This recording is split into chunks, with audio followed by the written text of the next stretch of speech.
Good morning guys, my name is Mark and today papakita ko sa inyo or tuturo ko sa inyo kung paano natin i-reset ang ating password pag once nakalimutan natin at hindi tayo makapag-login sa ating account sa website or sa SWA website. So first thing to do, let's go to SWA website, SWA website or our main website.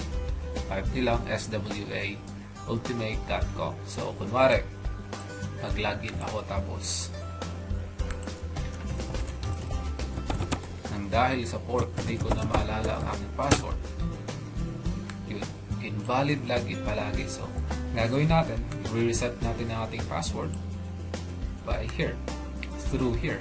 So sabi dito, having problems logging in, click here. So click natin yung click here, then sa baba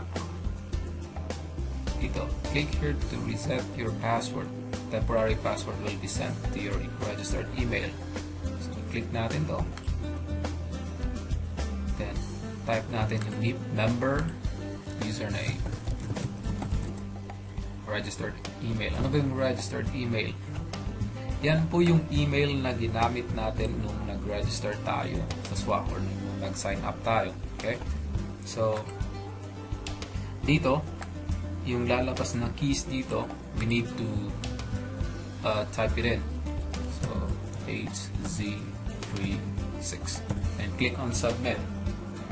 Don't forget to type in your registered email here, okay? Excuse me. So after you click on submit, go to your email address, log in kayo doon, tapos may matatanggap kayong temporary password. So copy the temporary password, then try to log in again. Pag nakapag-log in na kayo, I suggest change the password immediately. So go to edit profile, then change password. So old password, then yung temporary password na natanggap natin, then create a new password, then confirm it, then save, and that's it. So I hope may natutunan kayo. By the way, before I end this video, every time maglalagin tayo sa ating account, please do use Mozilla Firefox browser kasi may mga problema pong na-encounter ang ibang member if they use other browser like Google Chrome, Internet Explorer. So better if we use Mozilla Firefox. Okay, so once again, thank you for watching this video and I hope may natutunan kayo.